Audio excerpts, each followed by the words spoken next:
The crisis at the border took a big turn today. As more undocumented immigrants than ever across the border, President Obama says it's time to act, and he won't wait on Congress anymore.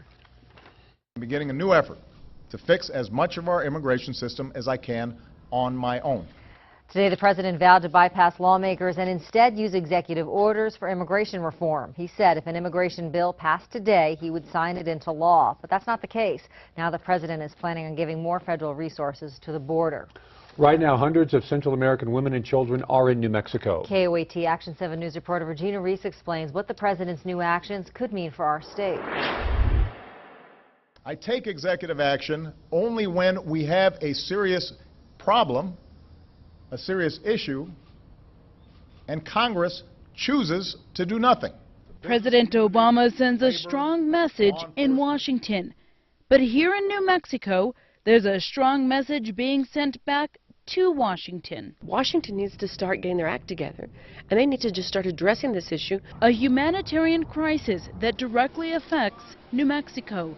Right now, 168 women and children are being detained in a family facility in Ortega. They are mostly from Central America, El Salvador, Guatemala, and Honduras.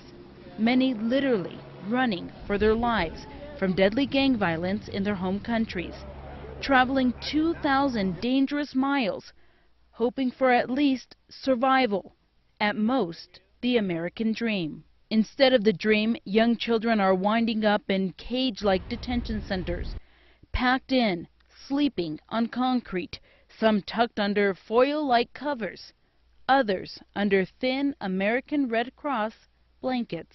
It's inhumane. It's not fair. It's not right. And so hopefully that the government will see that the problem is much bigger than just, saying, well, we have immigration problems. Monday, President Obama announced plans to move Homeland Security resources from the interior of the country to the borders. That could affect New Mexico if an executive order is eventually signed. The president said he's done waiting for Congress to act on immigration reform.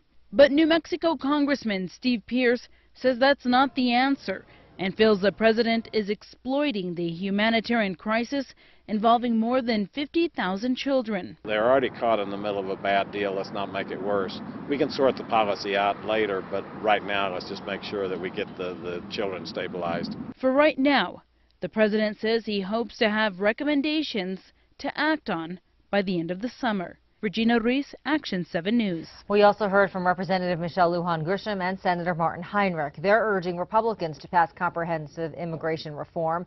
And Senator Tom Udall says it's our responsibility to provide emergency assistance and prevent the spread of violence along our border.